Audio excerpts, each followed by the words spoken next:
Telangana voice news میں آپ سب کا استقبال ہے. آئیے نظر ڈالتے ہیں آج کے اہم خبرنامے پر.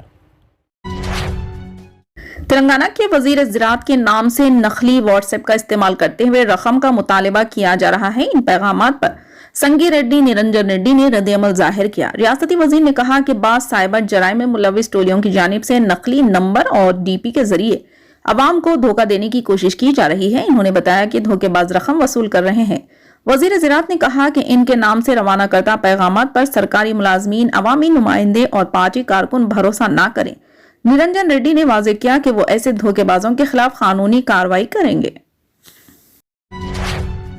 کرکٹر رویندر جڈیجا کی اہلیہ کو گجرات اسمبلی انتخابات میں کامیابی حاصل ہوئی، جنہوں نے حکمراں بی جے پی کی ٹکٹ پر شمالی جام نگر سے انتخاب لڑا تھا. انہوں نے اپنے حریف امیدوار پر 61,065 ووٹوں کی اکثریت سے کامیابی حاصل کی. اس موقع پر خطاب کرتے ہوئے ریوابا نے کہا کہ بی جے پی کا شکریہ جنہوں نے مجھے امیدوار کے طور پر موقع دیا. ان کارکنوں کا بھی شکریہ جنہوں نے میرے لیے مہم چلائی. ان لوگوں کا جنہوں نے مجھے ووٹ دیا. یہ صرف میری ہی کامیابی نہیں، تمام لوگوں کی کامیابی ہے. انہوں نے اپنی کامیابی پر خوشی کا اظہار کیا. ادھر گجرات اسمبلی انتخابات کے ووٹوں کی گنتی جاری ہے. جب سے ووٹوں کی گنتی شروع ہوئی ہے، حکمراں بی جے پی زیادہ تر سیٹوں پر آگے ہے. کل 182 سیٹوں میں سے بی جے پی کے امیدوار اب تک 103 سیٹوں پر جیت چکے ہیں اور وہ 51 سیٹوں پر آگے ہیں. کاماریڈی ضلع کے بانسواڑوں کو ضلع کا درجہ دینے کا مطالبہ کرتے ہوئے کل جماعتی قائدین کے وفد نے دھرنا دیا اور تحصیلدار کو یادداشت پیش کی. ان قائدین نے چکل منڈل کو ریونیو ڈویژن بنانے کا بھی مطالبہ کیا. انہوں نے کہا کہ ضلع ہیڈ کوارٹر تک جانے کے لیے 115 کلومیٹر تک سفر کرنا پڑ رہا ہے. اسی طرح کا دھرنا جگتیال ضلع کے رائکل منڈل کے علی پور گاؤں میں پیش آیا، جہاں علی پور گاؤں کو منڈل قرار دینے کا مطالبہ کیا. گاؤں والوں نے سڑک پر بیٹھ کر احتجاج کیا. انہوں نے الزام لگایا کہ انہیں امید تھی کہ ضلع کا دورہ کرنے والے چیف منسٹر چندر شیکھر راؤ علی پور گاؤں کو منڈل قرار دیں گے، لیکن کے سی آر بغیر کوئی اعلان کیے وہاں سے چلے گئے. علی پور کو منڈل قرار دینے کے لیے یہاں ہر طرح کی سہولیات موجود ہے اور پہلے ہی حکام اور عوامی نمائندوں کو درخواستیں دی جا چکی ہے. تاہم حکام کی جانب سے توجہ نہ دینے پر بھی برہمی کا اظہار کر رہے ہیں. گاؤں والوں نے سڑک پر احتجاج کرتے ہوئے جگہ جگہ گاڑیاں روک دی.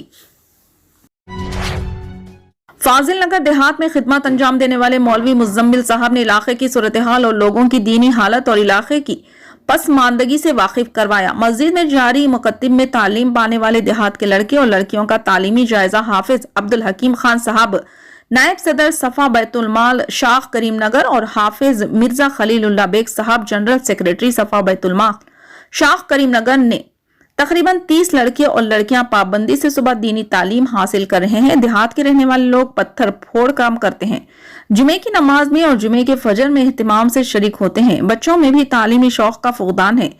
گزشتہ تقریباً 20 سال سے شہر کریم نگر کے رہنے والے مولوی مزمل صاحب ناموافق حالات کے باوجود استقامت کے ساتھ دینی خدمات کو انجام دے رہے ہیں اور دیہات کے لوگوں میں دینی فکر و شعور بیدار کرنے اور بچوں کو دینی تعلیم سے آراستہ کرنے کے بے لوث اور قابل ستائش کوششیں کر رہے ہیں. اللہ تعالیٰ ان کی خدمات کو قبول فرمائے.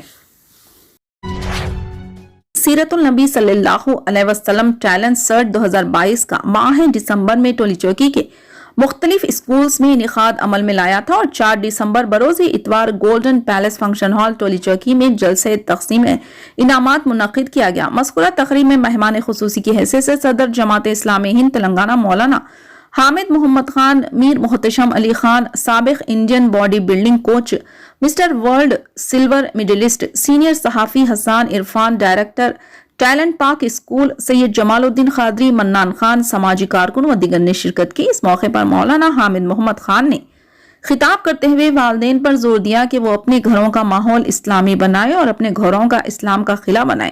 انہوں نے بڑے ہی افسوس کے ساتھ کہا کہ ہم ہمارے رسول پاک صلی اللہ علیہ وسلم کو آخری رسول مانتے ہیں، لیکن افسوس کہ ہم ہمارے رسول صلی اللہ علیہ وسلم کی باتوں کو نہیں مانتے. مولانا حامد محمد خان نے کہا کہ ہمارے مکانوں میں سیرت طیبہ صلی اللہ علیہ وسلم کی کتابیں موجود ہیں، لیکن ہمارے پاس وقت ہی نہیں کہ ہم اس کا مطالعہ کر سکیں، اس پر عمل کر سکیں. مولانا نے کہا کہ ہمیں چاہیے کہ رسول اکرم صلی اللہ علیہ وسلم بے انتہا محبت کے ذریعے سے مطالعہ کریں اور معلومات حاصل کریں.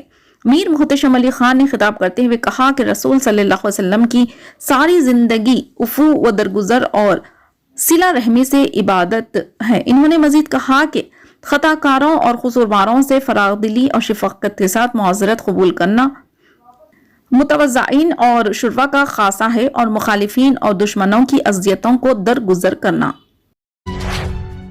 فی الحال کے لیے اس خبرنامے میں بس اتنا ہی۔ دیکھنے کے لیے آپ کا بہت بہت شکریہ۔ اگر آپ نئے ہیں اس چینل پر تو سبسکرائب ضرور کر لیں اور بیل آئیکن کو دبا لیں تاکہ ہماری ہر خبر آپ